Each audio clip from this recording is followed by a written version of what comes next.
Hey everyone, welcome to another video. Remember, if you love film, gaming, or television content, please consider clicking that subscribe button because we are finally concluding this series of reviews I've been doing after watching the entirety of the Indiana Jones series for the first time.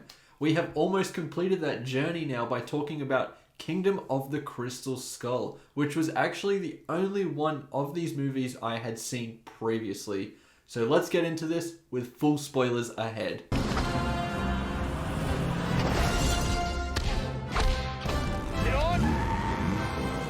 So if you have been paying attention to this series of reviews, I liked Raiders of the Lost Ark. I had a bit of a hot take where I mentioned that Temple of Doom is my favorite, and it still is. And The Last Crusade I thought was okay, but I honestly don't enjoy the movie as much as a lot of you out there do. However, I really appreciate everything that made it special. In this case, Spielberg revisited the Indiana Jones character after 19 years and made a film when I first watched it I kind of enjoyed. Now, when I saw this for the first time, I was like 10 or 11 and I haven't seen it since. I was a dumb kid and this movie is entertaining enough.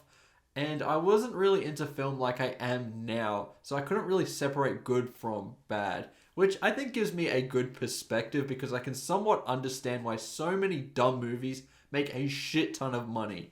But with that came some impressive hot takes, and after rewatching this, I could not believe that I enjoyed this movie so much because honestly, this film is a disgrace. I mean, from the minute that this film starts, the quality of this series just dips drastically. It felt like Spielberg left all of his talent at the door. This movie feels like it was trying to dig up a dead franchise, which we're kind of accustomed to seeing now, by a director who seems like is following orders from a board of a company, rather than someone with a real creative vision. I mean, not much is different.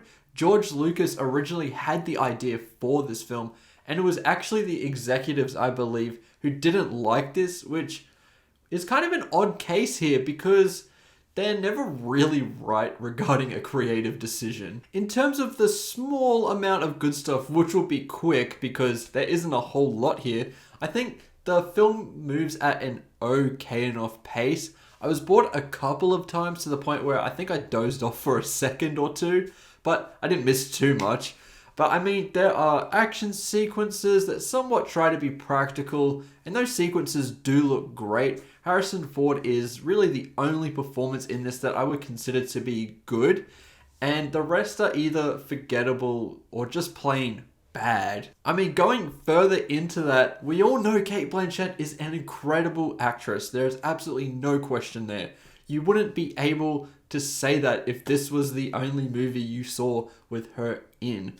That is possibly the single worst performance from her during her incredible, almost flawless career. I mean, for some reason she has a Ukrainian accent, and it makes me wonder why they just didn't cast a real Ukrainian actress who would have delivered these lines brilliantly and the accent wouldn't have been a little bit too awkward.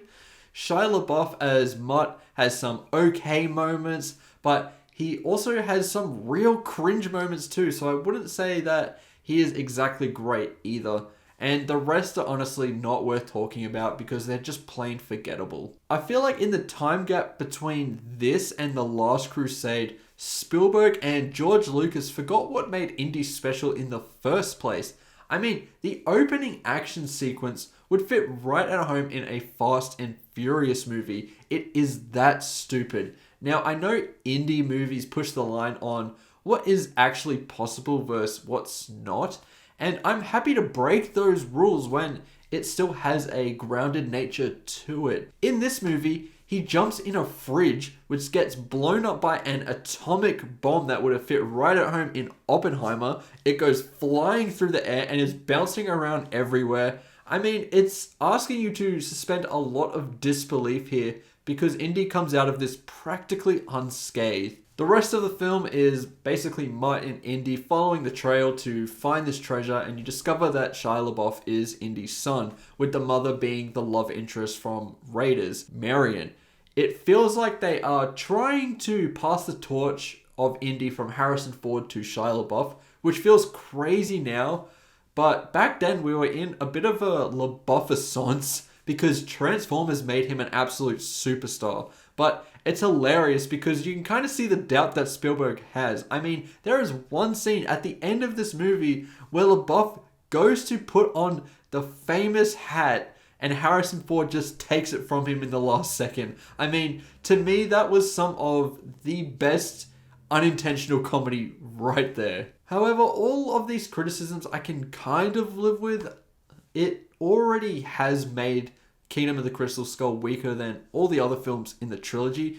But, you know, the movie had enough good to it to make it kind of just average. I can even kind of live with the treasure looking like a cheap toy from Kmart.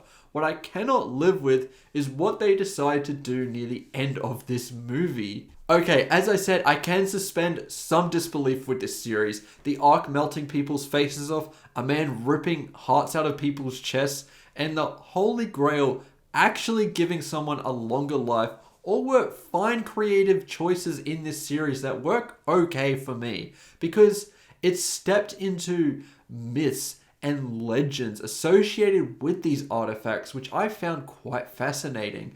The fact that the answer to this Aztec mystery that Kingdom of the Crystal Skull presents is aliens, fucking aliens, is a joke of a reveal that a 10-year-old like myself, when I first watched this movie, could have come up with. I mean, what were these genuine creative geniuses thinking when they made this? It completely discredits the history of these ancient civilizations who built astounding structures which live on to this day. It completely ignores interesting aspects of these civilizations and the traditions they held.